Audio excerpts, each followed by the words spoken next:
2023년 9월의 어느 새벽, 서울 동대문구의 한 낡은 다세대 주택 옥탑방에서 희미한 불빛이 새어나오고 있었다. 시계는 새벽 4시 30분을 가리키고 있었다. 방 안에는 67살의 남자, 박상도가 작은 이젤 앞에 앉아 있었다. 상도의 손은 오랜 세월 핸들을 잡아온 탓에 굳은 살이 배어 있었지만 그 거친 손이 캔버스 위를 움직일 때만큼은 놀라울 정도로 섬세했다. 그는 붓을 들어 팔레트에 물감을 살짝 찍어냈다. 코발트 블루와 번트 시에나를 섞어 만든 깊은 회색빛이 붓끝에 묻어났다. 또 시작이군요. 뒤에서 들려온 목소리에 상도는 고개를 돌렸다. 아내 정숙이 문간에 기대선 채 그를 바라보고 있었다. 40년을 함께 산 아내의 얼굴에는 걱정과 체념이 동시에 어려 있었다. 미안해. 깨웠나? 상도가 미안한 듯 말했다. 정숙은 한숨을 쉬며 방 안으로 들어왔다. 비좁은 옥탑방 한쪽 벽면은 온통 그림들로 가득했다. 크고 작은 캔버스들이 층층이 쌓여 있었고 스케치북들이 낡은 책장을 가득 채우고 있었다. 잠은 언제 자려고 그래요? 6시면 출근해야 하잖아요. 정숙의 목소리에는 원망보다는 안타까움이 더 짙게 배어 있었다. 상도는 대답 대신 다시 캔버스를 향했다. 그가 그리고 있는 것은 새벽거리의 풍경이었다. 텅 빈 도로 위로 가로등 불빛이 쓸쓸하게 내려앉은 모습이었다. 이번 달 세금 납부하면 통장에 20만 원도 안 남아요. 물감 값만 해도 한 달에 5만 원은 나가는데. 정숙이 조심스럽게 말을 꺼냈다. 하지만 상도는 여전히 그림에만 집중하고 있었다. 붓끝이 캔버스 위를 스치듯 지나갈 때마다 새벽거리의 쓸쓸함이 점점 더 선명해졌다. 정숙은 더 이상 말하지 않았다. 이미 수백 번도 넘게 나눈 대화였다. 남편이 그림을 그만두길 바라는 마음과 그렇게 간절히 무언가를 원하는 남편을 말릴 수 없는 마음 사이에서 그녀는 늘 갈등했다. 상도가 처음 붓을 잡은 것은 26살 때였다. 고등학교를 졸업하고 택시 운전을 시작한 지 얼마 되지 않았을 때 우연히 승객으로 탄 화가가 남기고 간 미술 잡지를 본 것이 계기였다. 그 잡지에 실린 고흐의 별이 빛나는 밤을 본 순간 상도는 마치 벼락을 맞은 것 같았다. 그날부터 상도는 모든 여유 시간을 그림에 쏟아부었다. 택시 영업을 마치고 돌아오면 새벽까지 그림을 그렸다. 주말이면 종이 한 장과 연필을 들고 한강변이나 남산에 나가 풍경을 스케치했다. 물감을 살 돈이 없어 처음 몇 년은 연필과 색연필로만 그림을 그렸다. 결혼 후에도 상도의 열정은 식지 않았다. 아니, 오히려 더 치열해졌다. 아내에게 미안한 마음에 낮에는 더 열심히 손님을 태웠고 밤에는 더 치열하게 그림을 그렸다. 첫 딸 지은이가 태어났을 때도 둘째 지혜가 태어났을 때도 상도는 그림을 놓지 않았다. 아빠, 일어나셨어요? 방문이 열리며 큰딸 지은이 얼굴을 내밀었다. 35살의 지은은 작은 디자인 회사에 다니고 있었다. 결혼은 아직 하지 않았다. 아니, 정확히는 할 여유가 없었다. 부모님을 도와 생활비를 보태는 것만으로도 벅찼다. 응, 일찍 일어났네. 상도가 붓을 내려놓고 미소 지었다. 지은은 아버지의 작업실을 둘러보며 새로 완성된 그림들을 살펴봤다. 벽에 기대선 캔버스에는 비 내리는 광화문 거리가 그려져 있었다. 이번 건 정말 잘 그리신 것 같아요. 지은의 말에 상도의 얼굴이 환해졌다. 두 딸 중에서 유일하게 자신의 그림을 이해해주는 것이 큰딸이었다. 둘째 지혜는 항상 아버지가 그림 그리는 것을 못마땅해 했다. 출근 준비해야지. 오늘 회사에 중요한 프레젠테이션 있다며? 상도가 일어서며 물었다. 지은이 고개를 끄덕였다.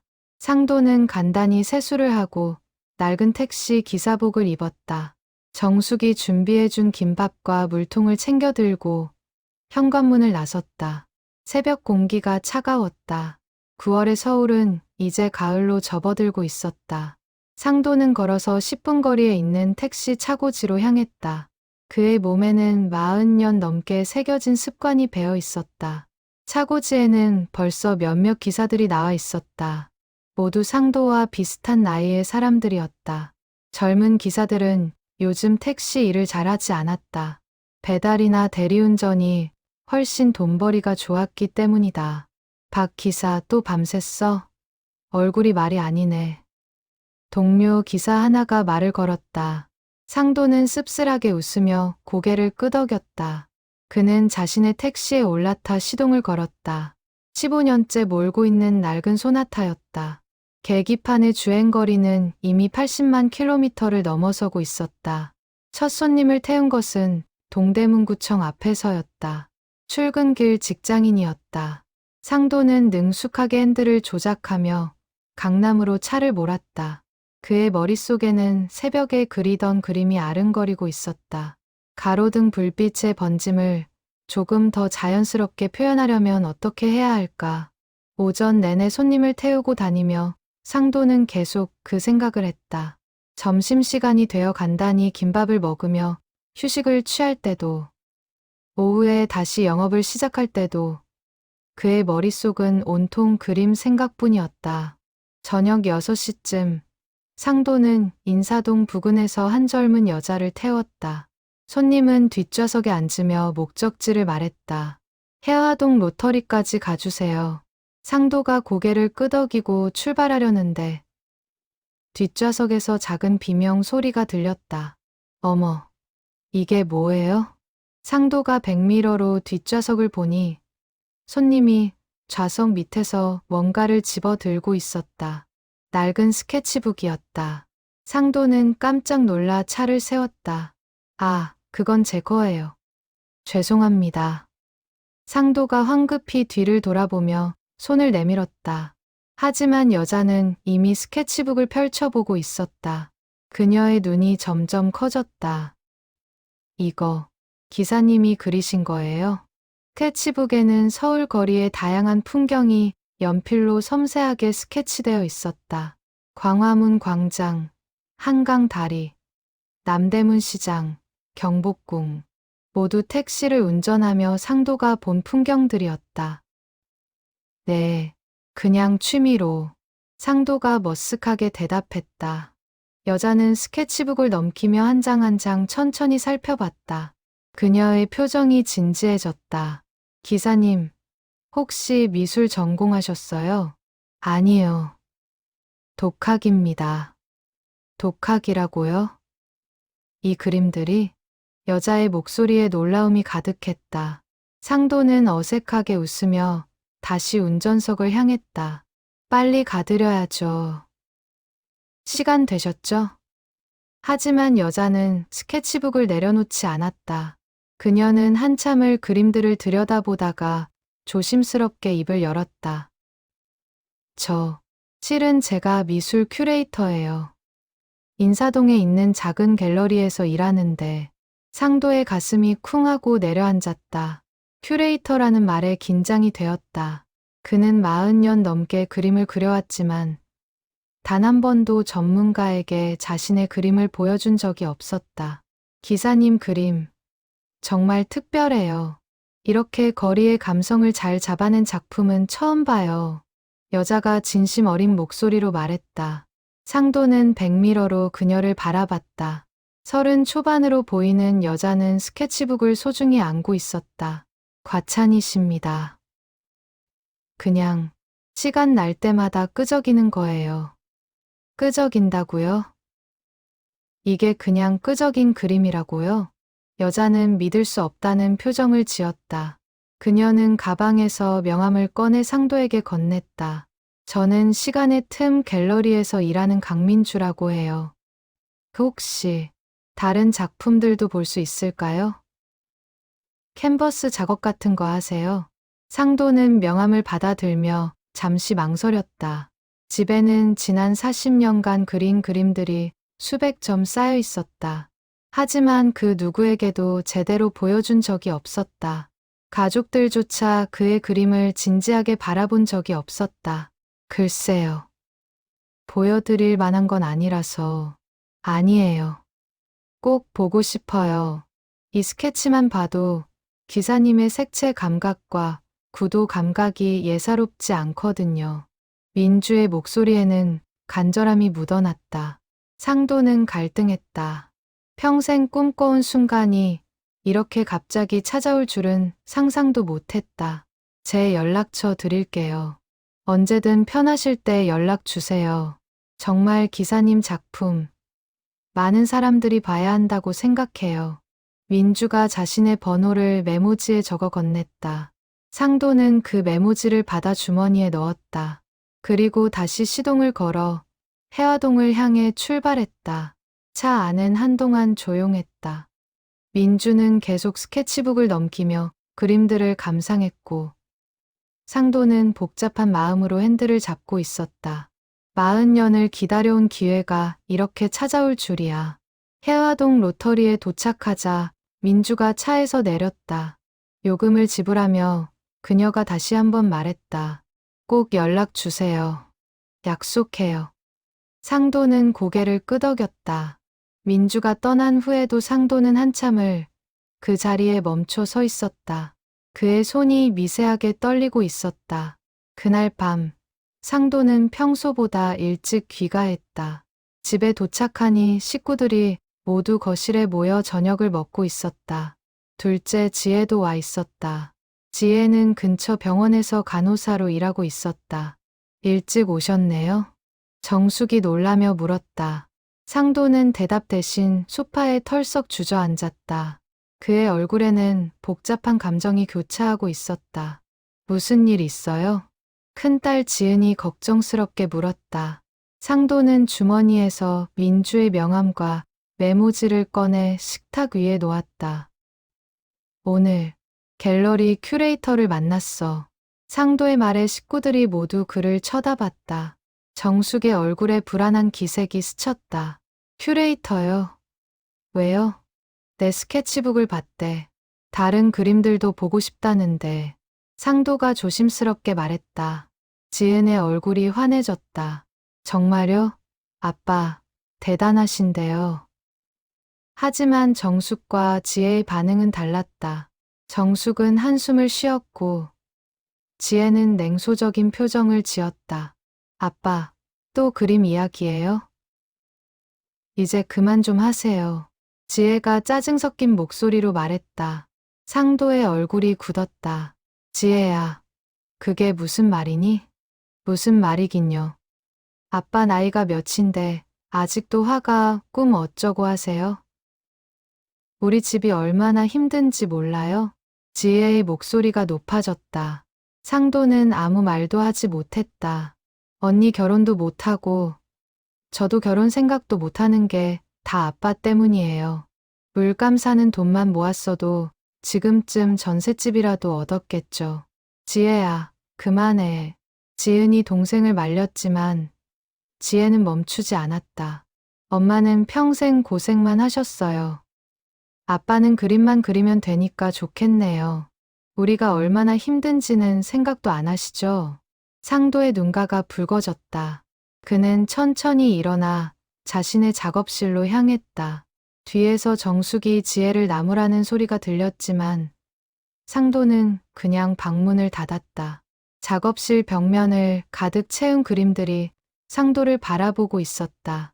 40년의 시간이 고스란히 담긴 작품들이었다. 상도는 그 그림들을 하나하나 바라보며 눈물을 삼켰다. 혹시 지혜 말이 맞는 걸까? 자신이 이기적인 것일까? 가족을 힘들게 하면서까지 그림을 그릴 자격이 있는 걸까? 상도는 민주의 명함을 꺼내 들었다. 한참을 그 명함을 바라보다가 결국 서랍 깊숙이 밀어 넣었다. 그리고 오랜만에 일찍 잠자리에 들었다. 붓을 들지도 않은 채. 다음 날부터 상도는 그림을 그리지 않았다. 새벽에 일어나지도 않았다. 출근 시간에 맞춰 일어나 택시를 몰고 퇴근 후에는 곧장 잠자리에 들었다. 정숙은 안도의 한숨을 쉬었고 지혜는 만족스러운 표정을 지었다. 하지만 지혜는 아버지가 걱정되었다. 상도의 얼굴에서 생기가 사라졌다. 마치 혼이 빠진 사람처럼 멍하니 있을 때가 많았다. 일주일이 지난 어느 날, 지은은 아버지의 작업실 문을 조심스럽게 열었다. 먼지가 쌓이기 시작한 이젤과 캔버스들이 쓸쓸하게 놓여 있었다. 지은은 아버지가 그린 그림들을 천천히 둘러봤다. 한 점 한 점이 모두 특별했다.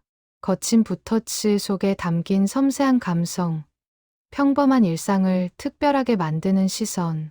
지은은 이 그림들이 세상에 알려져야 한다고 생각했다. 그녀는 아버지 서랍을 열어 민주의 명함을 찾아냈다. 그리고 조심스럽게 자신의 가방에 넣었다. 며칠 후, 지은은 점심시간을 이용해 인사동의 시간의 틈 갤러리를 찾아갔다. 작은 갤러리였지만 깔끔하고 세련된 느낌이었다. 지은이 들어서자 민주가 반갑게 맞이했다. 어서 오세요. 혹시 강민주 큐레이터님이신가요? 지은의 물음에 민주가 고개를 끄덕였다.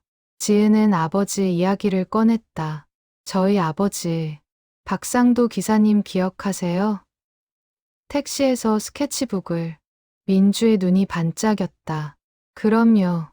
연락을 기다리고 있었는데 혹시 따님이세요? 지은이 고개를 끄덕이며 가방에서 휴대폰을 꺼냈다. 그녀는 아버지 작업실에서 몰래 찍어온 그림 사진들을 민주에게 보여줬다. 민주는 사진 한 장 한 장을 진지하게 살펴봤다. 그녀의 표정이 점점 진지해졌다. 작은 휴대폰 화면으로 보는 것만으로도 작품의 수준을 느낄 수 있었다. 이거 정말 놀라운데요. 민주가 감탄하며 말했다. 지은은 아버지의 사정을 설명했다. 가족들의 반대, 경제적인 어려움, 그리고 최근 그림을 포기한 이야기까지. 아버지가 평생 꿈꿔온 게 화가예요. 하지만 가족 때문에 포기하려고 하세요. 제가 뭔가 해드리고 싶어서 왔어요. 지은의 목소리가 떨렸다. 민주는 한참을 생각하다가 입을 열었다. 이번 달 말에 우리 갤러리에서 신진 작가 전시회를 계획하고 있어요. 거기에 따님 아버지 작품 몇 점을 포함시키면 어떨까요? 지은의 눈이 커졌다. 민주는 진지한 표정으로 계속 말을 이었다. 물론 아버님께 허락을 받아야겠지만 이 정도 작품이라면 충분히 대중에게 선보일 가치가 있어요. 특히 이 서울거리 시리즈는 정말 특별해요. 지혜는 가슴이 뛰었다. 하지만 동시에 걱정도 되었다. 아버지가 동의할까? 가족들이 또 반대하면 어떡하지? 제가 직접 아버님을 만나 뵙고 싶어요. 전시회 이야기를 드리고 싶어요. 민주의 제안에 지은은 잠시 망설이다가 고개를 끄덕였다. 그녀는 아버지의 연락처를 알려주었다. 그날 저녁, 상도는 택시 영업을 마치고 차고지로 돌아가던 중 낯선 번호로 전화를 받았다. 여보세요. 박상도 기사님이시죠? 저 강민주예요. 지난번에 택시에서 뵀던. 아, 네. 기억합니다. 상도의 목소리가 경직되었다. 민주는 조심스럽게 전시회 이야기를 꺼냈다. 기사님 따님을 만났어요. 그리고 작품, 사진들을 봤는데요. 정말 놀라웠어요. 이번 달 말에 우리 갤러리에서 전시회를 하는데 기사님 작품도 함께 전시하고 싶어요. 상도는 한동안 아무 말도 하지 못했다. 전시회. 평생 꿈꿔왔던 그 단어가 현실이 되어 귓가를 맴돌았다. 기사님, 정말 훌륭한 작가세요. 많은 사람들이 기사님 작품을 봐야 한다고 생각해요. 저는 그럴 자격이 없습니다. 상도가 힘겹게 말을 꺼냈다. 민주는 그의 목소리에서 깊은 상처를 느낄 수 있었다. 왜요? 누가 그런 말을 한 거예요? 가족들이 제 그림 때문에 힘들어해요. 이제 그만두려고요. 상도의 목소리가 떨렸다. 민주는 잠시 침묵하다가 단호하게 말했다. 기사님, 한 번만 만나주세요. 제발요. 기사님 작품을 직접 보고 싶어요. 상도는 망설였다. 하지만 민주의 간절한 목소리를 거절할 수 없었다. 결국 그는 다음 날 갤러리에서 만나기로 약속했다. 다음 날 오후, 상도는 낡은 옷을 입고 시간의 틈 갤러리를 찾아갔다. 그의 손에는 최근 완성한 작품 2점이 들려 있었다. 큰 캔버스를 들고 대중교통을 이용하기는 힘들어서 그는 자신의 택시를 몰고 왔다. 갤러리 문을 열고 들어서자 민주가 환하게 웃으며 맞이했다. 하지만 상도는 어색하고 불편해 보였다. 평생 택시 핸들을 잡아온 남자가 화려한 갤러리에 서 있는 것 자체가 어색했다. 어서 오세요. 기사님, 작품 보여주실 수 있어요? 민주의 말에 상도는 조심스럽게 캔버스를 꺼냈다. 첫 번째 작품은 새벽 한강변의 풍경이었다. 동이 트기 직전 어둠과 빛이 교차하는 그 미묘한 순간을 포착한 그림이었다. 민주는 숨을 멈췄다. 그림 속에는 생명이 있었다. 단순한 풍경화가 아니라 화가의 영혼이 담긴 작품이었다. 붓터치 하나하나에서 상도가 그 순간을 얼마나 깊이 관찰하고 느꼈는지가 드러났다. 이건 정말 대단해요. 민주가 진심으로 감탄했다. 상도는 고개를 숙였다. 누군가 자신의 작품을 이렇게 진지하게 바라봐 주는 것이 처음이었다. 두 번째 작품은 비 오는 날 버스 정류장에서 우산을 나눠 쓰는 낯선 사람들의 모습이었다. 상도가 택시를 운전하며 신호대기 중에 본 장면이었다. 따뜻한 인간애가 느껴지는 그림이었다. 기사님, 이 작품들 꼭 전시하고 싶어요. 그리고 민주가 잠시 말을 멈췄다가 조심스럽게 제안했다. 혹시 개인전도 생각해 보시는 게 어떨까요? 지사님 작품만으로 전시회를 여는 거예요. 상도는 믿을 수 없다는 표정으로 민주를 바라봤다. 개인전이요? 제가요? 네. 기사님께서 지난 40년간 그려오신 작품들, 그 이야기를 세상에 보여주고 싶어요. 택시 기사의 꿈. 서울거리의 시인 같은 콘셉트로요. 민주의 눈빛은 진지했다. 상도는 가슴이 벅차올랐다. 하지만 동시에 두려움도 밀려왔다. 가족들이 반대할 거예요. 설득해보세요. 이건 기사님의 인생이에요. 그리고 기사님의 재능은 숨겨두기엔 너무 아까워요. 민주가 상도의 손을 꼭 잡았다. 그 순간 상도의 눈에서 눈물이 흘러내렸다. 40년을 기다려온 순간이었다. 집으로 돌아온 상도는 식구들을 거실에 모았다. 정숙과 두 딸이 무슨 일인가 싶어 모여들었다. 상도는 오늘 갤러리에서 있었던 일을 차근차근 설명했다. 전시회를 하고 싶어. 내 그림으로. 상도의 말에 정숙의 얼굴이 굳었다. 지혜는 한숨을 쉬었다. 하지만 지혜는 환하게 웃었다. 정말요, 아빠. 축하해요. 지은아, 넌 모르는 소리 하지 마. 정숙이 딸을 제지했다. 그녀는 남편을 바라보며 조심스럽게 입을 열었다. 여보, 우리 형편이 어떤지 알잖아요. 전시회 하려면 돈도 들어가고 갤러리에서 모든 비용을 대준대요. 제게 기회를 주고 싶다고. 상도가 설명했지만 정숙의 표정은 여전히 굳어 있었다. 그래서 뭐가 달라져요? 그림 몇 점 팔린다고 우리 생활이 나아질까요? 엄마 말이 맞아요. 아빠, 현실을 봐요. 지혜가 거들었다. 상도는 입술을 깨물었다. 나도 알아. 하지만 이게 마지막 기회일 수도 있어. 제발 한 번만 해보게 해줘. 상도의 목소리에는 간절함이 묻어났다. 정숙은 한참을 남편을 바라보다가 결국 고개를 돌렸다. 하고 싶은 대로 하세요. 어차피 평생 당신 하고 싶은 대로만 하셨잖아요. 정숙이 일어서서 안방으로 들어갔다. 지혜도 인상을 쓰며 자리를 떴다. 거실에는 상도와 지은만 남았다. 아빠, 괜찮으세요? 지은이 걱정스럽게 물었다. 상도는 고개를 끄덕였지만 그의 눈가는 붉어져 있었다. 고마워, 지은아. 내가 큐레이터님을 찾아가 준 거 알고 있어. 아빠가 행복하셨으면 좋겠어요. 평생 꿈꿔온 일이잖아요. 지은이의 아버지의 손을 잡았다. 상도는 딸의 손을 꼭 쥐며 결심을 굳혔다. 이번만큼은 포기하지 않기로. 다음 날부터 상도는 전시 준비에 돌입했다. 낮에는 택시를 몰고, 밤에는 작품을 정리하고 새 그림을 그렸다. 민주는 거의 매일 연락을 해왔다. 작품 선정, 배치, 홍보 전략 등을 함께 논의했다. 전시회는 한 달 후로 잡혔다. 민주는 상도의 이야기를 SNS에 올리기 시작했다. 40년간 택시를 몰며 꿈을 포기하지 않은 화가. 새벽마다 그림을 그린 택시 기사. 이야기는 조금씩 퍼져나갔다.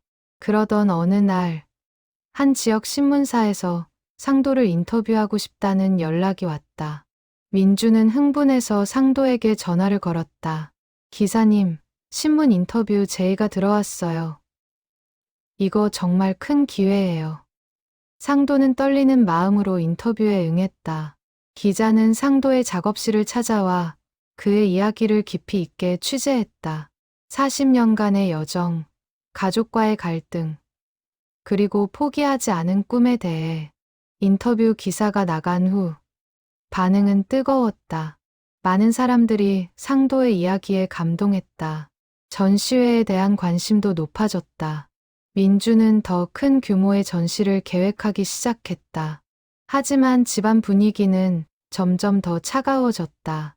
정숙은 상도와 거의 말을 하지 않았다. 지혜는 아예 집에 오는 횟수를 줄였다. 오직 지은만이 아버지를 응원했다. 어느 날 저녁, 상도가 작업실에서 그림을 그리고 있을 때 정숙이 문을 열고 들어왔다. 그녀의 얼굴에는 피곤함이 가득했다. 여보, 이야기 좀 합시다. 정숙의 목소리는 평소보다 낮고 무거웠다. 상도는 붓을 내려놓고 아내를 바라봤다. 나 지쳤어요. 40년을 이렇게 살았는데 이제는 좀 편하게 살고 싶어요. 정숙의 눈에 눈물이 고였다. 상도는 가슴이 찢어지는 것 같았다. 당신은 그림만 있으면 행복하죠. 하지만 난 당신 옆에서 혼자 모든 걸 감당해왔어요. 애들 학비, 생활비, 집세. 당신이 물감 사는 돈으로 우리가 뭘 할 수 있었는지 알아요? 정숙의 목소리가 떨렸다. 40년간 삼켜왔던 말들이 쏟아져 나왔다. 미안해. 상도가 힘없이 말했다. 정숙은 눈물을 닦으며 계속했다. 미안하다는 말로는 부족해요. 이제 현실을 봐요. 우린 늙었어요.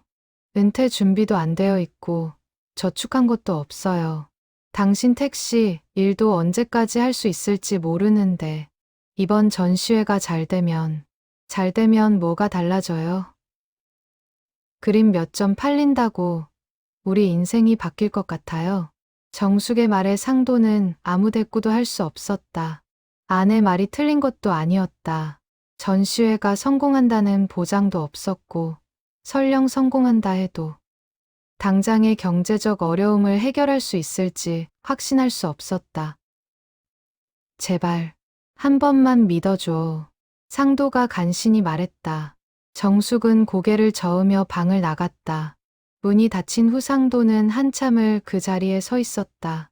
다음 날 상도는 평소보다 일찍 택시 영업을 나갔다. 하루 종일 손님을 태우며 정신없이 움직였다. 생각하고 싶지 않았다. 가족의 반대, 경제적 압박, 미래에 대한 불안, 모든 게 그를 짓눌렀다.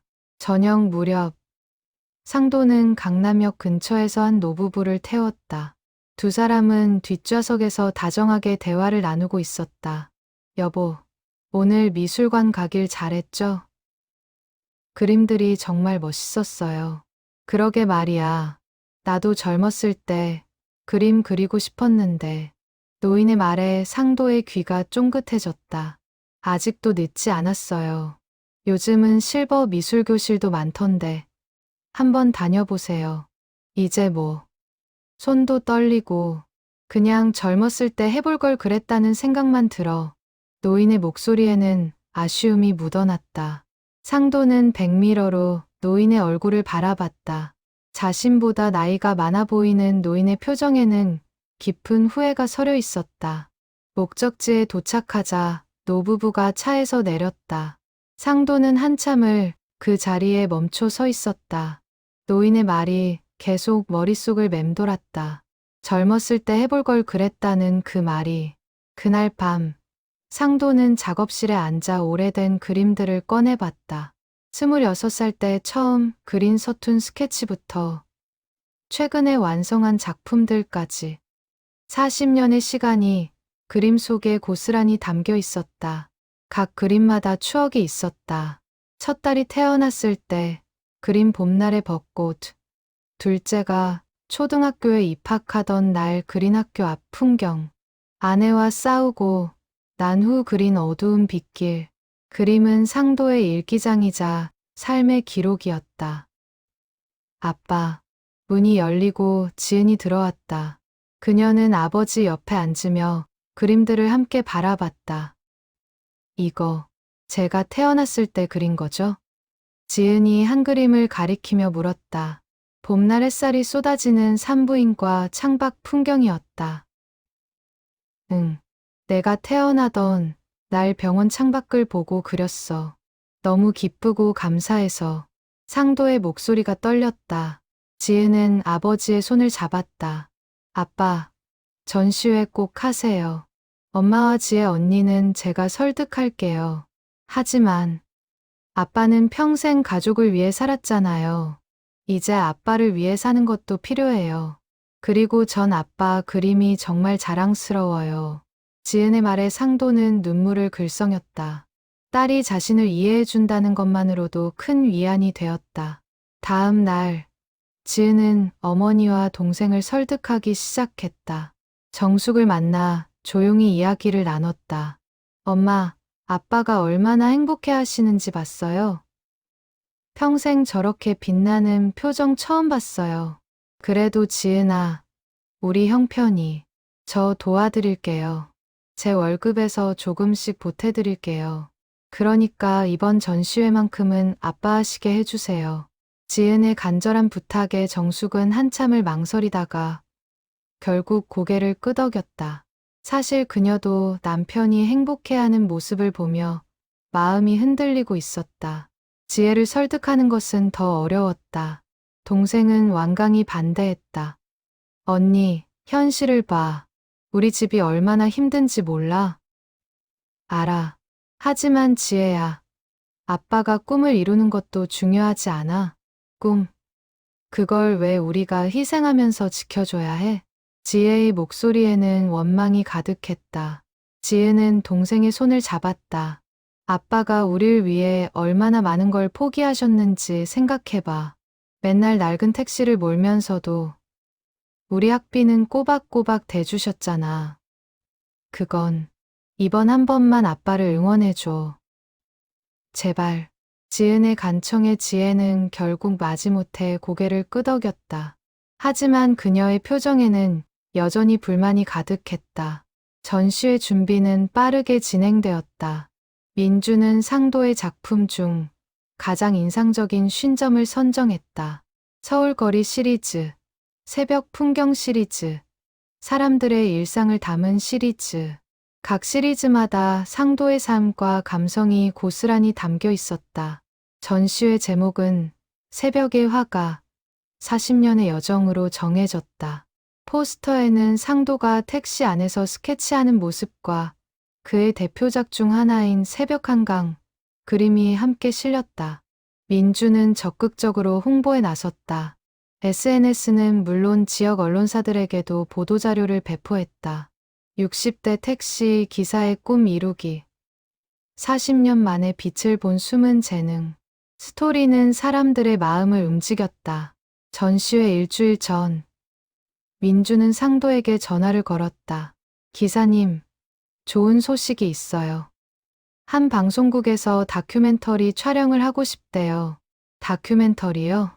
상도는 믿기지 않는다는 표정으로 물었다. 네, 기사님의 이야기가 많은 사람들에게 감동을 주고 있어요. 전시회 준비 과정과 개막일을 취재하고 싶다고 하시는데 괜찮으시겠어요? 상도는 잠시 망설이다가 동의했다. 그의 가슴은 기대와 불안으로 뛰고 있었다. 전시회 개막일이 다가왔다. 10월의 마지막 날, 인사동의 시간의 틈 갤러리는 분주했다. 민주화 갤러리 직원들이 마지막 점검을 하고 있었고, 방송국 촬영팀이 곳곳을 누비며 카메라를 설치했다. 상도는 새벽부터 긴장해서 잠을 이루지 못했다. 평생을 기다려온 순간이 드디어 왔다. 그는 떨리는 손으로 유일한 정장을 꺼내 입었다. 10년도 더 된 낡은 정장이었지만 아내가 다림질을 깨끗하게 해두었다. 잘 어울려요. 정숙이 남편의 넥타이를 매만져주며 말했다. 그녀의 눈에도 걱정과 기대가 교차했다. 고마워, 여보. 상도가 아내의 손을 잡았다. 정숙은 작은 미소를 지었다. 비록 불안하고 걱정되지만 오늘만큼은 남편의 꿈을 응원해주고 싶었다. 아빠, 준비되셨어요? 지은이 방에서 나오며 물었다. 그녀는 아버지를 위해 특별히 새 원피스를 입었다. 지혜도 마지못해 따라 나서기로 했다. 가족 모두가 함께 갤러리로 향했다. 지하철을 타고 가는 동안 상도는 계속 손을 비볐다. 긴장과 흥분이 뒤섞여 심장이 터질 것 같았다. 갤러리에 도착하자 민주가 환하게 웃으며 맞이했다. 기사님, 드디어 오셨네요. 준비 다 되었어요. 들어와서 확인해 보세요. 민주의 안내를 받아 상도가 전시장 안으로 들어서는 순간 그는 숨이 멎는 것 같았다. 하얀 벽면에 자신의 그림 50점이 정갈하게 걸려 있었다. 각 작품마다 조명이 완벽하게 맞춰져 있었고 작품 설명 패널이 옆에 붙어 있었다. 새벽 한강 2015 비오는 광화문 2018 택시 안에서 본 세상 2020 각 작품의 제목과 제작 연도 그리고 짧은 설명이 적혀 있었다. 상도는 천천히 전시장을 둘러봤다. 40년의 시간이 벽면 위에 펼쳐져 있었다. 아빠, 지은이 눈물을 글썽이며 아버지 옆에 섰다. 정숙도 그림들을 바라보며 복잡한 감정에 휩싸였다. 40년간 남편이 얼마나 치열하게 그림을 그려왔는지 이제야 제대로 보는 것 같았다. 오후 2시 전시회 개막식이 시작되었다. 생각보다 많은 사람들이 찾아왔다.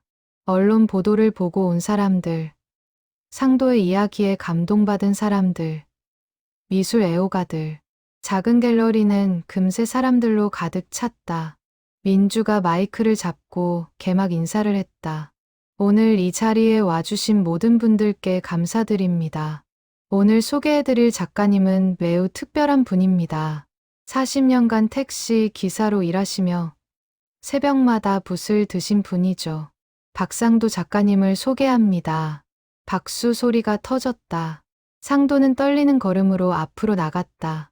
그의 손에는 준비해온 짧은 인사말이 적힌 종이가 들려 있었지만 막상 마이크를 잡자 아무 말도 나오지 않았다.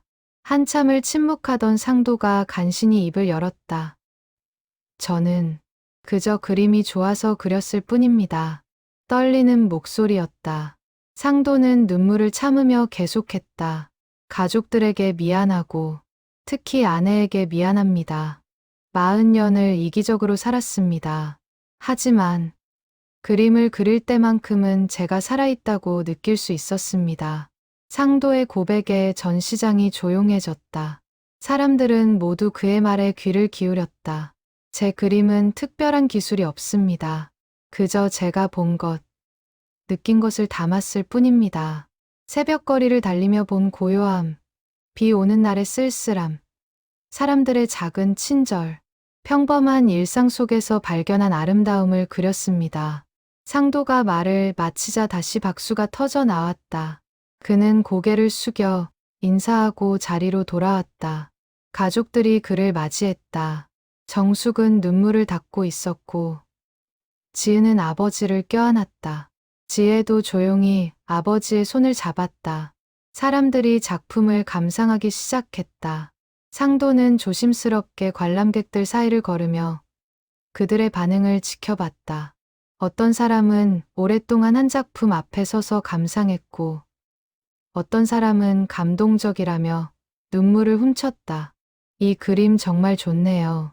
한 중년 여성이 비 오는 광화문 앞에 서서 말했다. 그녀는 남편과 함께 온 것 같았다. 제가 직장 다닐 때 매일 지나다니던 풍경이에요. 이렇게 아름다운 줄 몰랐어요. 여성의 말에 상도는 조심스럽게 다가갔다. 감사합니다. 저도 수백 번 지나다니며 본 풍경인데 그날따라 유독 아름다워 보이더라고요. 상도의 말에 여성이 놀라며 그를 쳐다봤다. 작가님이세요? 와, 직접 만나 뵙게 되어 영광이에요. 여성이 반가워하며 악수를 청했다. 상도는 어색하게 웃으며 악수를 했다. 평생 처음 경험하는 순간이었다. 전시장을 둘러보던 한 남자가 상도에게 다가왔다. 그는 명함을 건네며 자신을 소개했다. 안녕하세요. 저는 예술과 사람 갤러리 디렉터 김성민입니다. 작가님 작품에 큰 감명을 받았습니다. 상도는 놀라서 명함을 받아들었다. 예술과 사람 갤러리는 서울에서 손꼽히는 유명 갤러리였다. 혹시 다음 달에 저희 갤러리에서도 전시를 해보실 의향이 있으신가요? 더 많은 분들께 작가님의 작품을 소개하고 싶습니다. 김성민의 제안에 상도는 말문이 막혔다. 민주가 옆에서 상도를 대신해 대답했다. 감사합니다. 긍정적으로 검토해 보겠습니다.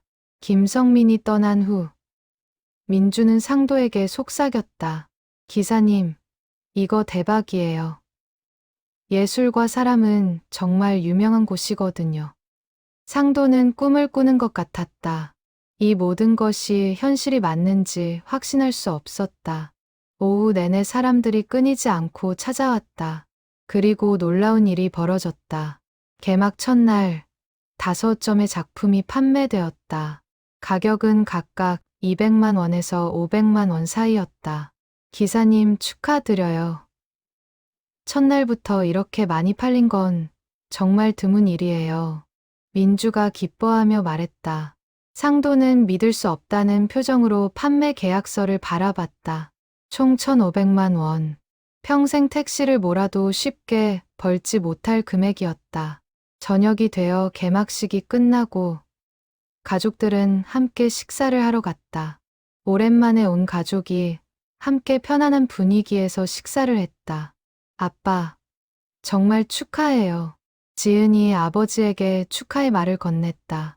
지혜도 이번에는 진심으로 고개를 끄덕였다. 아빠, 제가 오해했어요. 아빠 그림이 정말 대단하다는 걸 오늘 알았어요. 지혜의 사과에 상도는 눈물을 글썽였다. 정숙도 남편의 손을 잡았다. 여보, 미안해요. 당신을 믿지 못해서. 아니야. 내가 미안해. 그동안 고생 많았어. 부부는 40년 만에 처음으로 서로를 제대로 마주봤다. 그리고 비로소 이해했다. 서로가 얼마나 힘들었는지, 얼마나 외로웠는지를. 전시회 이튿날, 상도는 평소처럼 새벽에 일어났다. 하지만 이번에는 택시를 몰러 가는 대신 갤러리로 향했다. 민주가 아침 일찍 연락을 해왔기 때문이다. 기사님, 빨리 와보세요. 큰일 났어요. 민주의 목소리에는 흥분이 가득했다. 상도는 급히 갤러리로 달려갔다. 도착해보니 갤러리 앞에 이미 사람들이 줄을 서 있었다.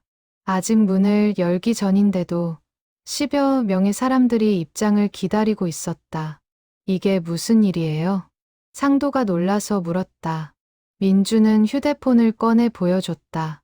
어제 개막식을 취재했던 방송국의 뉴스가 그날 저녁에 방영되었고 그 영상이 SNS에서 빠르게 퍼지고 있었다. 조회수가 100만을 넘었어요. 댓글도 수천 개가 달렸고요. 다들 기사님 이야기에 감동받았대요. 민주가 댓글들을 보여줬다. 눈물이 났어요. 저도 포기했던 꿈을 다시 시작해야겠어요. 이런 분이 진짜 예술가죠. 따뜻한 응원의 메시지들이 가득했다. 갤러리 문을 열자 사람들이 물밀듯이 들어왔다. 전날보다 훨씬 많은 인파였다. 상도는 당황스러웠지만 관람객들의 진심, 어린 감상에 감동했다. 작가님, 제 남편도 은퇴 후에 하고 싶은 게 있는데 자신이 없대요. 작가님 보고 용기 얻었다고 하더라고요. 작가님, 저도 직장 다니면서 취미로 글을 쓰고 있는데 포기하지 말아야겠다는 생각이 들었어요. 사람들이 자신의 이야기를 나누며 상도에게 용기를 얻었다고 말했다. 상도는 자신의 이야기가 이렇게 많은 사람들에게 영향을 줄 수 있다는 것이 신기했다. 점심시간쯤 또 다른 놀라운 일이 벌어졌다. 한 유명 미술 평론가가 갤러리를 찾아온 것이다. 이진수 평론가는 한국 미술계에서 영향력 있는 인물로 알려져 있었다.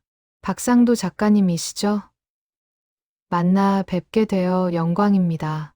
이진수가 정중하게 인사했다. 상도는 당황하며 악수를 했다. 제가 영광입니다. 평론가님 글 잘 읽고 있습니다. 작가님 작품을 보고 깊은 감명을 받았습니다. 특히 새벽 한강 시리즈가 인상적이더군요. 이진수는 1시간 넘게 전시장을 꼼꼼히 둘러봤다. 각 작품 앞에서 오래 머물며 세심하게 관찰했다. 그리고 상도와 긴 대화를 나눴다. 작가님의 작품에는 특별한 진정성이 있습니다. 기교나 유행을 좇지 않고 오직 자신이 본 것과 느낀 것에 집중하셨죠. 이것이 바로 진짜 예술입니다. 이진수의 평가에 상도는 가슴이 벅찼다. 평생을 독학으로 그림을 그려온 자신에게 이런 평가를 해주다니. 제가 다음 주에 발행되는 미술 잡지에 작가님에 대한 평론을 쓰고 싶은데 괜찮으시겠습니까? 물론입니다. 감사합니다. 이진수가 떠난 후 민주는 흥분을 감추지 못했다. 기사님, 이진수 평론가가 직접 글을 쓴다고 하시면 정말 큰일이에요. 작가님 이름이 미술계에 확실히 알려질 거예요. 상도는 여전히 믿기지 않는 표정이었다. 불과 한 달 전까지만 해도 가족들에게 미안해하며 몰래 그림을 그렸는데 이제는 평론가가 자신에 대해 글을 쓴다고 한다. 그날 저녁 집에 돌아온 상도는 가족들에게 하루 동안 있었던 일들을 이야기했다. 정숙의 얼굴에 조금씩 미소가 번졌다. 여보, 정말 대단해요. 당신이 이렇게 대단한 사람인 줄 몰랐어요. 정숙의 말에 상도는 웃으며 고개를 저었다. 나는 그냥 그림이 좋았을 뿐이야. 다음 주 이진수 평론가의 글이 실린 미술 잡지가 나왔다. 표지에는 상도의 새벽 한강 작품이 크게 실렸고 내부에는 그의 작품 3개를 분석한 심도 있는 평론이 실렸다. 박상도 작가는 한국 현대 미술계에 신선한 바람을 불어넣고 있다. 그의 작품은 화려한 기교나 복잡한 개념 없이 순수한 관찰과 진심, 어린 표현으로 관람객의 마음을 사로잡는다. 40년간 새벽마다 붓을 든 그의 열정은 작품 하나하나에 고스란히 담겨 있다. 이 평론이 나간 후 상도에 대한 관심은 더욱 높아졌다. 여러 매체에서 인터뷰 요청이 들어왔고 다른 갤러리들에서도 전시 제안이 쏟아졌다. 그 중에서도 가장 놀라운 제안은 서울시립미술관에서 왔다. 내년 봄에 열릴 서울의 얼굴 특별전에 상도를 초대하고 싶다는 것이었다. 기사님, 시립미술관이에요. 이건 정말 엄청난 기회예요. 민주가 전화로 흥분해서 말했다. 상도는 여전히 실감이 나지 않았다. 며칠 후 상도는 시립미술관 관계자를 만났다. 큐레이터는 상도의 서울 거리 시리즈에 특히 관심이 많았다. 작가님의 시선으로 본 서울은 매우 특별합니다. 40년간 택시를 운전하시며 보신 서울의 변화, 그 속에서 변하지 않는 사람들의 모습. 이것이 바로 우리가 보여주고 싶은 서울의 얼굴입니다.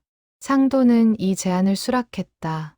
그리고 시립미술관 전시를 위해 새로운 작업을 시작하기로 했다. 더 큰 캔버스에 더 깊은 이야기를 담아낼 계획이었다. 하지만 이런 변화는 상도에게 새로운 고민을 안겨주었다. 택시 일을 계속해야 할까? 아니면 이제 그림에만 집중해야 할까? 어느 날 저녁, 상도는 가족들과 진지한 대화를 나눴다. 나 택시 일을 그만두려고 해. 상도의 말에 모두가 놀라서 그를 쳐다봤다. 정말요, 아빠? 지은이 물었다.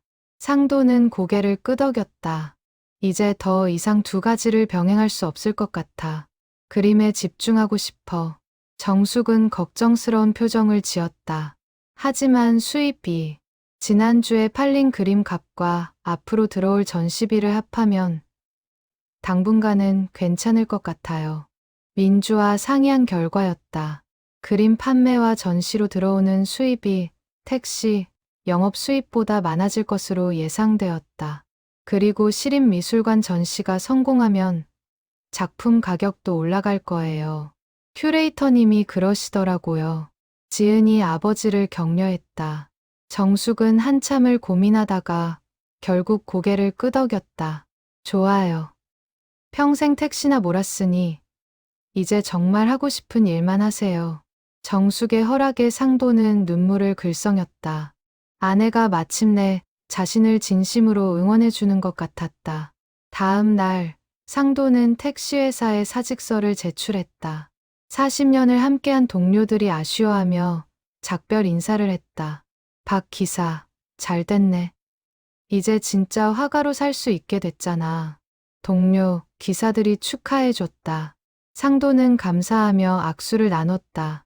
마지막 영업을 마치고 택시를 반납하는 순간 상도는 복잡한 감정에 휩싸였다. 40년을 함께한 핸들에서 손을 떼는 것이 쉽지 않았다. 하지만 동시에 이제 온전히 붓에만 집중할 수 있다는 기대감이 들었다. 택시 일을 그만둔 상도는 본격적으로 작품 활동에 몰두했다. 옥탑방 작업실은 좁았지만 이제 그곳에서 하루 종일 그림을 그릴 수 있었다. 새벽부터 밤까지 오직 붓과 캔버스만을 마주했다. 시립미술관 전시를 위한 새 작품들을 준비하면서 상도는 자신의 작업 방식을 다시 돌아봤다. 지금까지는 본능적으로 느낌대로 그려왔다면 이제는 더 체계적으로 접근해야 했다. 민주는 상도에게 여러 미술 서적과 기법 관련 자료들을 소개해줬다. 상도는 밤늦게까지 그 자료들을 공부하며 자신의 기법을 발전시켜 나갔다. 기사님, 너무 무리하지 마세요. 건강이 먼저예요. 민주가 걱정스럽게 말했다. 상도는 67살의 나이가 결코 젊지 않았다. 하루 종일 서서 그림을 그리다 보면 허리와 다리가 아팠다. 괜찮아요.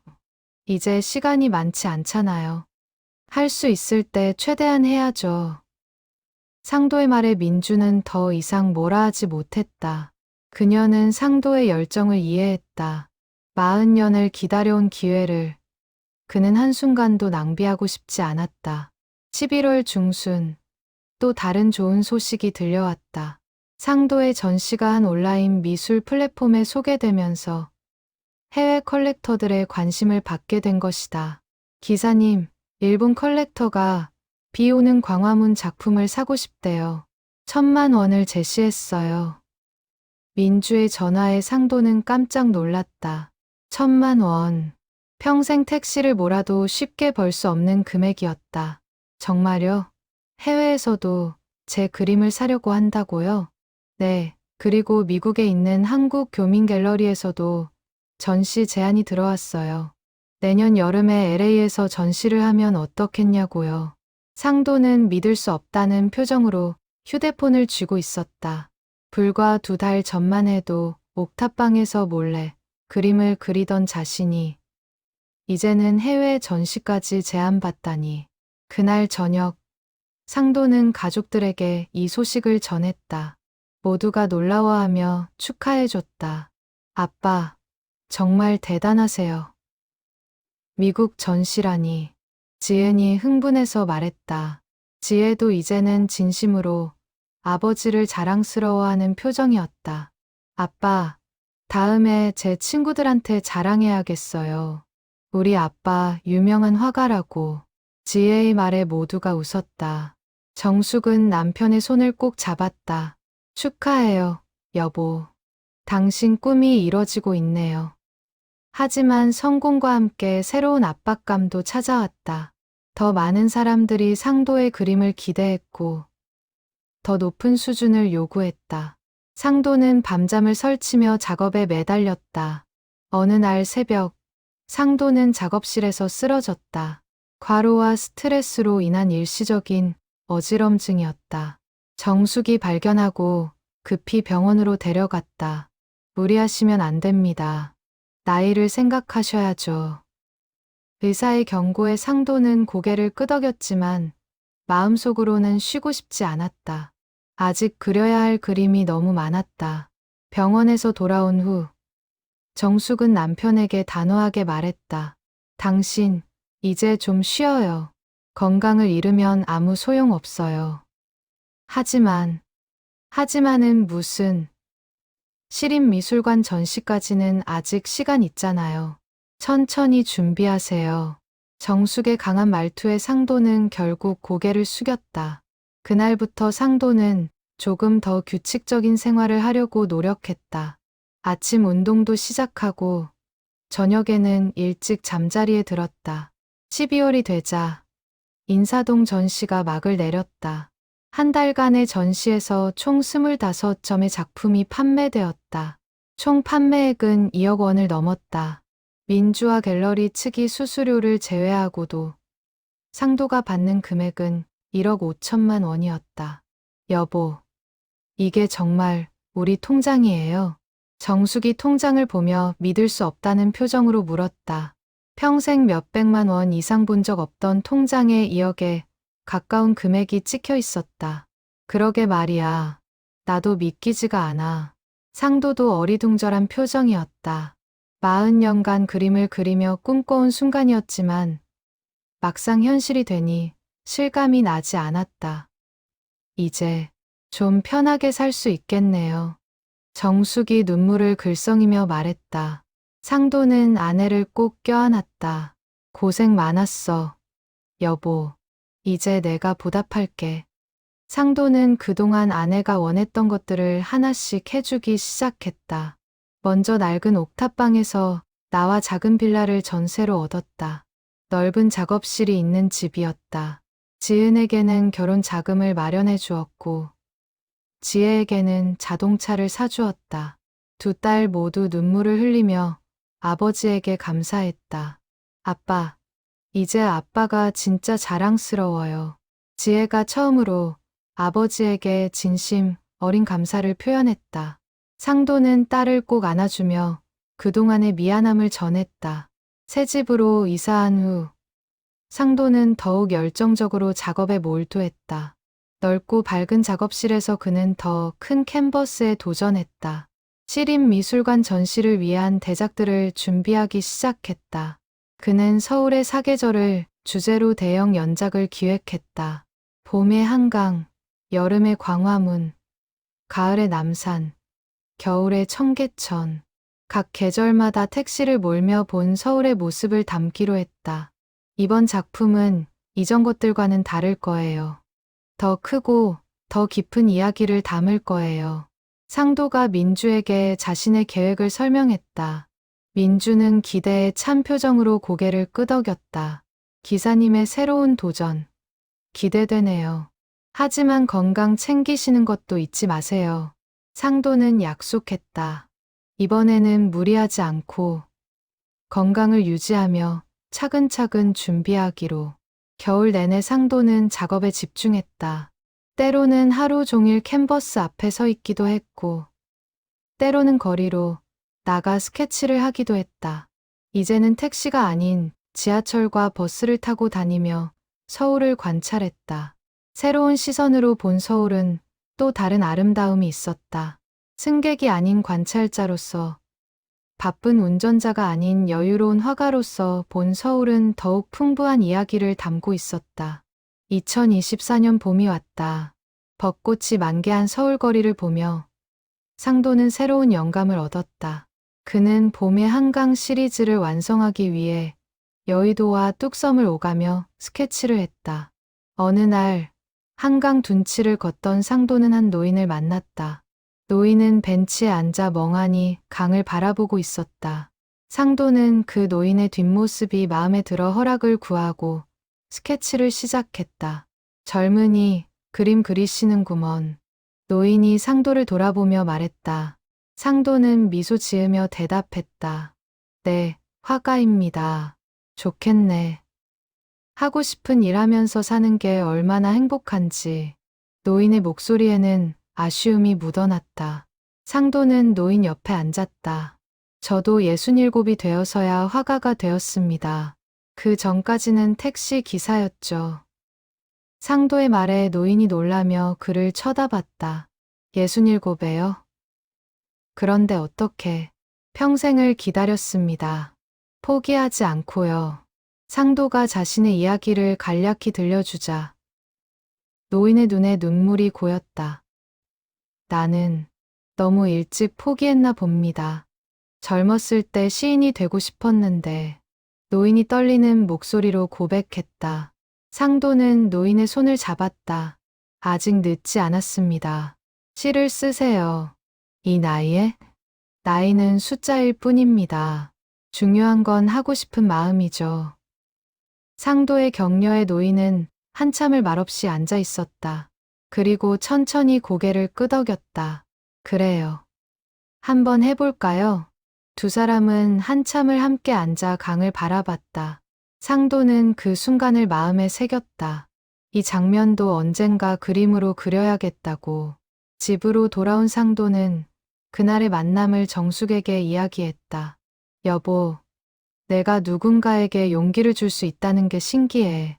평생 남에게 짐만 되는 사람인 줄 알았는데 당신은 짐이 아니었어요. 다만 제가 이해하지 못했을 뿐이죠. 정숙이 남편의 손을 잡으며 말했다. 두 사람은 40년의 세월을 거쳐 비로소 서로를 온전히 이해하게 되었다. 4월 중순, 시립미술관에서 연락이 왔다. 전시 준비를 위한 첫 미팅이었다. 상도는 민주와 함께 미술관을 방문했다. 박상도 작가님, 환영합니다. 미술관 큐레이터 팀이 정중하게 맞이했다. 넓은 회의실에서 상도는 자신이 준비한 작품들의 사진과 콘셉트를 발표했다. 서울, 사계절의 얼굴이라는 주제로 대형 연작을 준비했습니다. 각 계절마다 5점씩, 총 20점의 대작입니다. 상도의 설명에 큐레이터들이 고개를 끄덕였다. 그들은 상도가 보여준 스케치와 밑그림들을 세심하게 검토했다. 작품 크기가 상당히 크네요. 각 작품이 가로 3m, 세로 2m. 내 택시 안에서 보던 서울이 아니라 더 넓은 시야로 본 서울을 표현하고 싶었습니다. 상도의 대답에 수석 큐레이터가 만족스러운 표정을 지었다. 좋습니다. 5월 전시 오픈을 목표로 하고 있는데 작업 진행은 순조롭습니까? 네, 이미 15점이 완성되었고 나머지 5점도 이달 말이면 끝낼 수 있습니다. 상도의 답변에 큐레이터들이 놀라워했다. 이렇게 큰 작품들을 짧은 시간에 완성한다는 것이 쉽지 않기 때문이었다. 대단하시네요. 그럼 5월 첫째 주 오픈으로 진행하겠습니다. 회의를 마치고 나오는 길에 민주가 상도에게 물었다. 기사님, 무리하시는 거 아니에요? 남은 작품들을 한 달 안에 끝낸다는 게 괜찮아요. 이미 구상은 다 되어 있어요. 이제 캔버스에 옮기기만 하면 되죠. 상도는 자신감 있게 대답했다. 하지만 사실 그는 매일 밤 늦게까지 작업하고 있었다. 건강에 무리가 가고 있다는 것을 알면서도 멈출 수 없었다. 정숙은 남편이 또다시 무리하는 것을 걱정했지만 이번만큼은 말리지 않았다. 이것이 남편에게 얼마나 중요한 일인지 알고 있었기 때문이다. 4월 말 마지막 작품이 완성되었다. 겨울의 청계천이라는 제목의 대작이었다. 눈 내리는 겨울밤, 청계천의 불빛들이 눈 위에 반사되는 모습을 담은 그림이었다. 드디어 끝났어. 상도가 붓을 내려놓으며 한숨을 쉬었다. 몇 달간의 치열한 작업이 끝났다. 그는 작업실 바닥에 주저앉아 완성된 작품들을 둘러봤다. 20점의 대작이 작업실을 가득 채우고 있었다. 각 작품마다 상도의 혼이 담겨 있었다.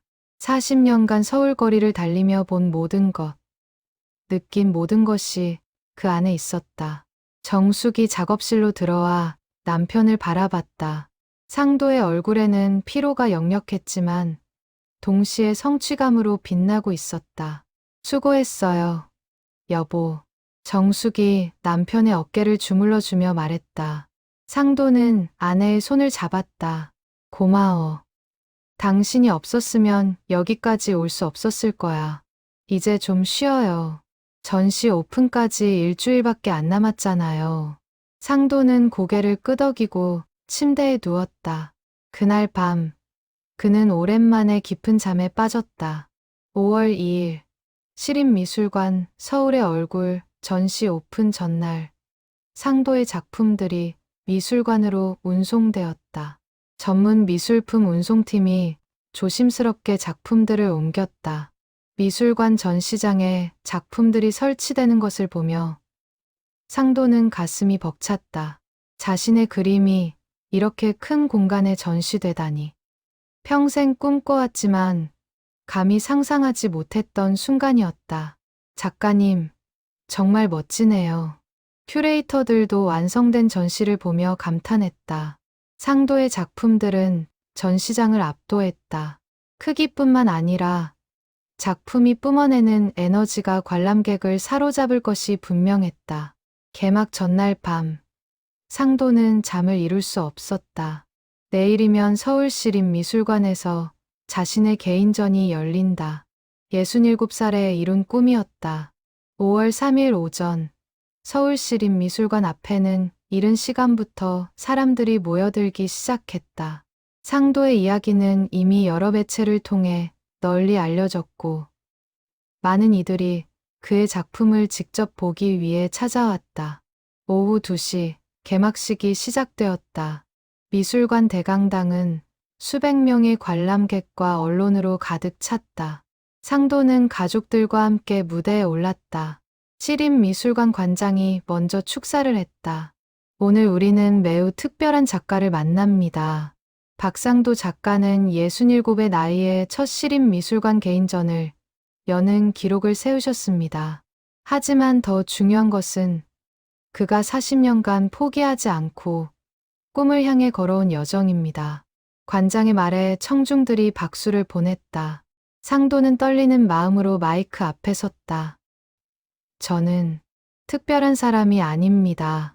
그저 그림이 좋아서 멈출 수 없어서 계속 그렸을 뿐입니다. 상도의 목소리가 떨렸다. 그는 잠시 숨을 고르고 계속했다. 택시를 몰며 본 서울은 제게 끝없는 영감을 주었습니다.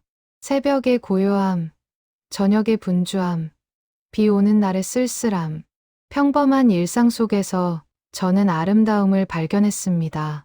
상도는 가족들을 바라봤다. 가족들에게 고마움을 전하고 싶습니다. 특히 아내 정숙에게. 40년간 저의 이기심을 견뎌준 아내 없이는 오늘이 없었을 것입니다. 정숙의 눈에 눈물이 고였다. 상도는 두 딸도 바라봤다. 그리고 제 딸들, 지은이와 지혜. 너희가 아빠를 믿어줘서 고마워. 지은과 지혜도 눈물을 흘렸다. 상도는 마지막으로 청중을 향했다. 꿈을 포기하지 마십시오. 늦었다고 생각하지 마십시오. 제가 67에 시작할 수 있었다면 여러분도 할 수 있습니다. 상도의 말에 큰 박수가 터져 나왔다. 그는 깊이 인사하고 무대에서 내려왔다. 개막식이 끝나고 전시장 문이 열렸다. 관람객들이 물밀듯이 들어왔다. 상도의 대작들이 전시장 벽면을 가득 채우고 있었다. 봄의 한강 시리즈 앞에서 한 중년 여성이 한참을 서 있었다. 벚꽃이 만개한 여의도 윤중로를 그린 작품이었다. 여성은 눈물을 훔치며 옆 사람에게 말했다. 제가 신혼 때 남편이랑 걷던 곳이에요. 그때가 생각나네요. 여름의 광화문 시리즈를 보던 한 노인은 감탄사를 연발했다. 내가 젊었을 때 일하던 곳이야. 이렇게 아름다운 줄 몰랐는데. 사람들은 각자의 추억과 감정을 작품 속에서 발견했다. 상도의 그림은 단순한 풍경화가 아니었다. 서울에서 살아온 사람들의 삶과 기억이 담긴 이야기였다. 한 구석에서 이진수 평론가가 작품들을 세심하게 관찰하고 있었다. 그는 상도에게 다가와 축하의 말을 건넸다. 작가님, 이번 작품들은 이전보다 훨씬 성숙하고 깊이가 있네요. 특히 겨울의 청계천은 정말 압권입니다. 감사합니다. 선생님의 격려가 큰 힘이 되었습니다. 상도가 정중히 인사했다. 이진수는 미소 지으며 말했다. 이번 전시 후에 작가님의 작품 가격이 크게 오를 겁니다. 이미 여러 컬렉터들이 문의하고 있더군요. 실제로 개막 첫날 5점의 작품이 예약 판매되었다. 가격은 각각 3천만 원에서 5천만 원 사이였다. 상도는 여전히 믿기지 않는 표정으로 판매 계약서를 바라봤다. 전시는 큰 성공을 거두었다. 매일 수백 명의 관람객이 찾아왔고 언론의 호평이 쏟아졌다. 상도의 이야기는 단순히 미술계를 넘어 사회 전반에 큰 반향을 일으켰다. 60대의 꿈을 이룬 택시 기사, 포기하지 않은 열정의 결실. 나이는 숫자일 뿐. 각종 매체가 상도의 이야기를 다뤘다. 전시가 한 달째 접어들 무렵 상도는 한 중요한 제안을 받았다. 프랑스 파리의 한 갤러리에서 내년에 전시를 하자는 것이었다. 파리라니, 정말인가요? 상도가 놀라서 물었다. 민주는 흥분을 감추지 못하며 고개를 끄덕였다. 네, 파리 말의 지구에 있는 유명 갤러리예요. 한국 작가로는 몇 안 되는 기회예요. 상도는 한참을 생각했다. 파리, 고흐가, 모네가, 그 많은 위대한 화가들이 활동했던 곳, 자신 같은 늦깎이 화가가 그곳에서 전시를 한다니. 하고 싶습니다. 꼭 하고 싶어요. 상도의 대답에 민주는 환하게 웃었다. 그날 저녁, 상도는 가족들에게 파리 전시 이야기를 했다. 파리라니, 아빠. 진짜 대단하시다. 지은이 기뻐하며 소리쳤다. 정숙도 놀라움과 자부심이 섞인 표정을 지었다. 여보, 우리 같이 가요. 파리 구경도 하고. 정말? 상도가 눈을 크게 떴다. 정숙은 고개를 끄덕이며 미소 지었다. 당신 평생 해외여행 한번 못 가봤잖아요. 이번 기회에 우리 함께 가요. 상도는 아내를 꼭 껴안았다. 40년 만에 처음으로 함께 떠나는 여행이 파리라니. 6월 초 시립미술관 전시가 성황리에 막을 내렸다. 2달간 총 2만 명이 넘는 관람객이 다녀갔고 20점의 작품 중 15점이 판매되었다. 상도는 남은 5점을 기증하기로 했다. 2점은 시립미술관에, 3점은 자신이 40년간 일했던 동대문구청에 기증했다. 이 그림들은 서울 시민들의 것입니다. 제가 독차지할 수 없죠. 상도의 기증 소식에 많은 사람들이 감동했다. 미술관과 구청은 감사패를 전달했다. 전시가 끝난 후 상도는 잠시 휴식을 가졌다. 몇 달간의 치열한 작업과 전시로 몸과 마음이 지쳐 있었다. 정숙과 함께 제주도로 일주일간 여행을 다녀왔다. 택시를 몰던 시절에는 상상도 못했던 여유였다. 2 사람은 바다를 보며 걸었고 맛있는 음식을 먹었고 그저 함께 있는 시간을 즐겼다. 여보, 행복해요? 정숙이 물었다. 상도는 아내의 손을 잡으며 고개를 끄덕였다. 너무 행복해. 당신과 함께라서 더 행복해. 두 사람은 석양이 지는 바다를 바라보며 오래도록 서 있었다.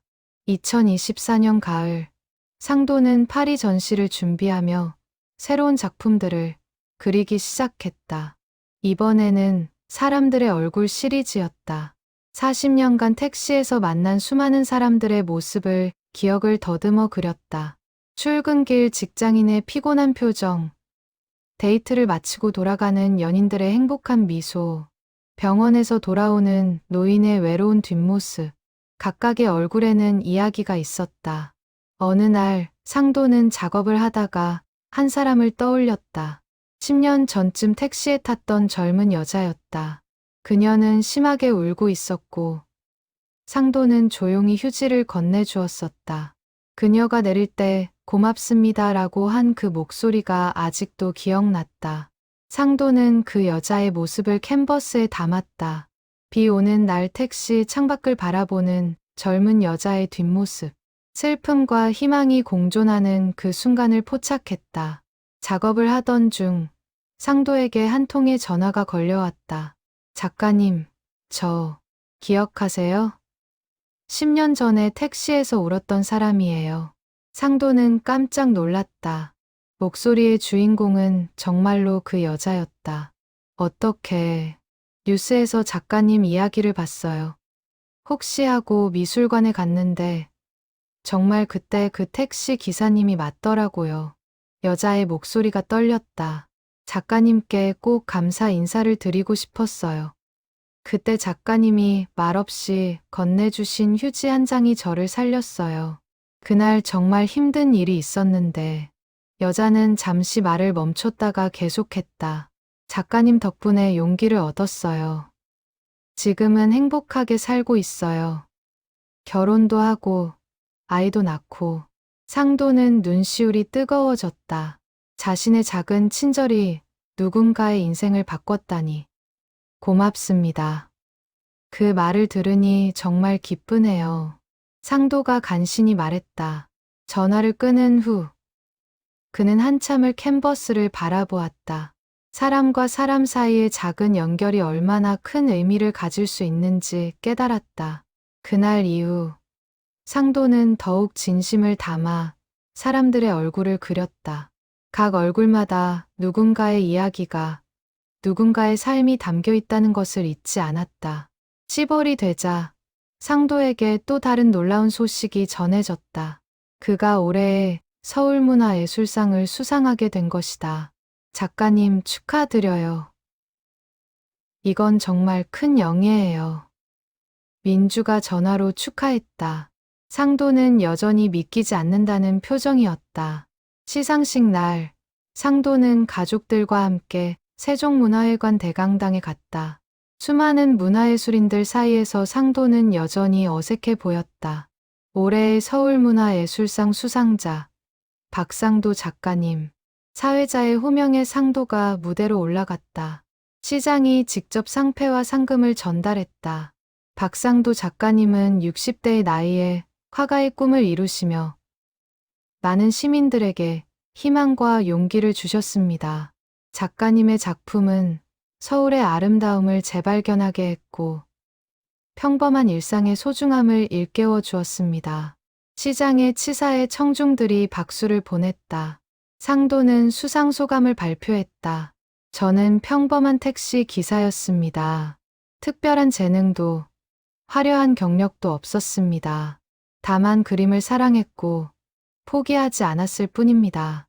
상도는 잠시 숨을 고르고 계속했다. 이 상은 저 혼자만의 것이 아닙니다.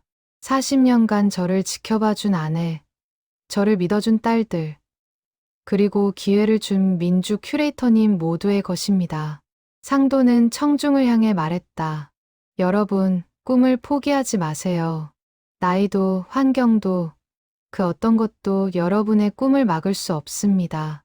시작하기에 늦은 때란 없습니다. 상도의 말에 우레와 같은 박수가 터져 나왔다. 많은 사람들이 감동의 눈물을 흘렸다. 시상식 후 상도는 기자들의 인터뷰 요청을 받았다.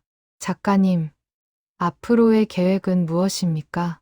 한 기자가 물었다. 상도는 미소 지으며 대답했다. 계속 그릴 겁니다. 숨이 붙어 있는 한 붓을 놓지 않을 겁니다. 11월, 상도와 정숙은 파리로 출발했다. 두 딸도 함께였다. 가족 모두의 첫 해외여행이었다. 파리에 도착한 상도는 마치 꿈을 꾸는 것 같았다. 루브르 박물관, 오르세 미술관, 젊은 시절 책으로만 보던 곳들을 직접 걷고 있었다. 파리 말의 지구의 갤러리에서 열린 상도의 전시는 현지에서도 큰 호응을 얻었다.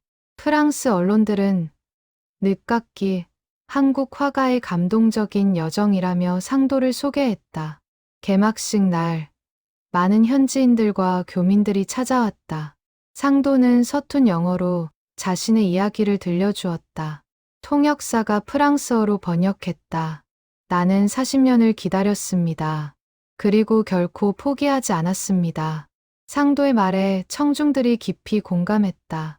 한 프랑스 노인이 상도에게 다가와 악수를 청했다. 당신의 이야기가 나에게도 용기를 줍니다. 나도 포기했던 꿈을 다시 시작해야겠어요.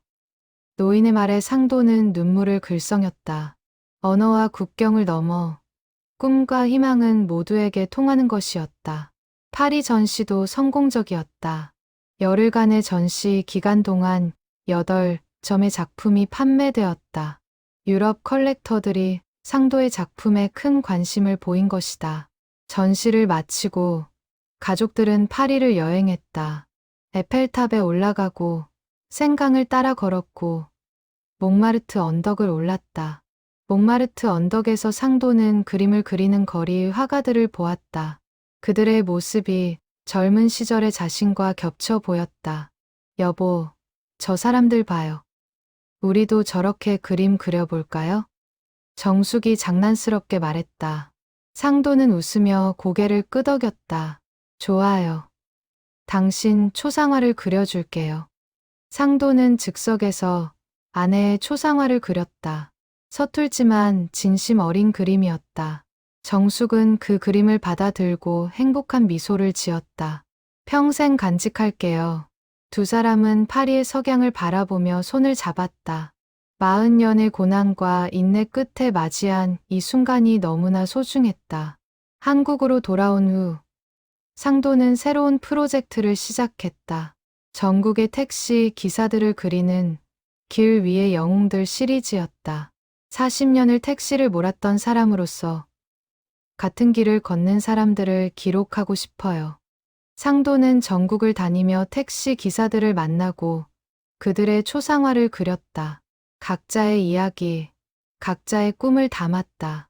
이 프로젝트는 또다시 큰 반향을 일으켰다. 평범한 노동자들의 삶에 주목한 상도의 시선이 많은 사람들의 공감을 얻었다. 2025년 봄, 상도는 68이 되었다. 그는 여전히 매일 작업실에서 그림을 그렸다. 나이가 들수록 손의 힘은 약해졌지만 그의 열정은 더욱 뜨거워졌다. 어느 날 상도는 옛날 자신이 몰던 낡은 택시 사진을 발견했다. 15년간 함께한 그 택시의 모습이 새삼 그리웠다. 그는 그 택시를 그림으로 그리기 시작했다. 낡은 외관, 달아빠진 핸들, 뒷좌석의 작은 흠집들, 모든 것을 세밀하게 표현했다. 그림을 완성하고 나서 상도는 그 아래에 작은 글을 적었다. 나의 40년, 나의 캔버스. 이 택시는 내게 생계 수단이자 작업실이었다. 이 안에서 나는 서울을 보았고, 사람들을 만났고, 꿈을 키웠다. 감사합니다. 이 작품은 훗날 상도의 대표작 중 하나가 되었다. 많은 사람들이 이 그림 앞에서 자신의 삶을 돌아보며 눈물을 흘렸다. 상도의 이야기는 계속되었다. 책으로 출판되었고 다큐멘터리로 제작되었으며 많은 강연 요청이 들어왔다. 하지만 상도는 화려한 조명보다 작업실의 조용한 시간을 더 좋아했다. 붓과 캔버스 앞에 서 있을 때가 가장 행복했다. 어느 저녁 상도는 작업실에서 새로운 캔버스를 준비하고 있었다. 정숙이 차를 가지고 들어왔다. 여보, 무리하지 말아요. 괜찮아. 이제 그림 그리는 게 일도 아니야. 그냥 숨 쉬는 것처럼 자연스러워. 상도가 미소 지으며 말했다. 정숙은 남편 옆에 앉아 함께 창밖을 바라봤다. 여보, 행복해요? 정숙의 질문에 상도는 고개를 끄덕였다. 너무 행복해. 꿈을 이뤘잖아. 그리고 당신과 함께니까 더 행복해. 두 사람은 서로를 바라보며 미소 지었다. 40년의 세월이 만들어낸 깊은 이해와 사랑이 그들 사이에 흐르고 있었다. 밤이 깊어갔다. 상도는 새 캔버스를 바라보며 내일 그릴 그림을 구상했다. 그의 여정은 아직 끝나지 않았다. 아니, 어쩌면 이제 진짜 시작인지도 몰랐다. 67의 화가가 된 남자, 박상도. 그의 이야기는 많은 사람들에게 용기와 희망을 주었다. 꿈을 포기하지 않는다면 시작하기에 늦은 때란 없다는 것을. 그리고 상도는 오늘도, 내일도 계속 그림을 그릴 것이다. 붓을 잡을 수 있는 한 그의 열정은 멈추지 않을 것이다.